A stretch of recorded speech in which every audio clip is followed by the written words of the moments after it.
ഇത്തിരി കറുത്തുപോയതിന്റെ, വെളുത്തുപോയതിന്റെ, നീളം കൂടിപ്പോയതിന്റെ, വിക്കുള്ളതിന്റെ പേരിൽ ആ കുഞ്ഞനുഭവിക്കുന്ന വേദന നിങ്ങൾക്കറിയാമോ?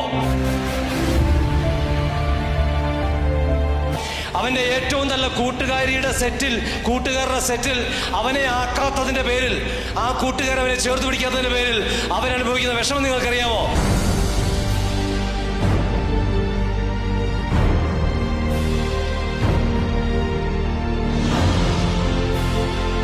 കൂടെയായിരിക്കുക എന്നതെന്താണ്?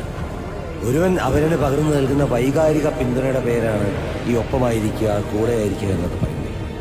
താൻ കടന്നു പോകുന്ന ഒരു സങ്കടത്തെപ്പറ്റി ഒരു പെൺകുട്ടി തൻ്റെ വീട്ടിലെ അപ്പനോടും അമ്മയോടും പറയാതെ അകലെയായിരിക്കുന്ന കൂട്ടുകാരനോട് പറയുന്നെങ്കിൽ അതിന് കാരണം എന്തായിരിക്കും? അല്ലെങ്കിലും ഞാൻ പറയുന്നതൊന്നും നിങ്ങൾക്ക് മനസ്സിലാകുന്നേ ഇല്ല എന്ന് ഒരു ജീവിത പങ്കാളി പരിഭവിക്കുന്നത് ഇതിനെക്കുറിച്ചായിരിക്കും. ആശയതലത്തിൽ മാത്രമല്ല, വൈകാരിക തലത്തിൽ കൂടി നമ്മളെ മനസ്സിലാക്കുമെന്ന് ഉറപ്പുള്ളതല്ലേ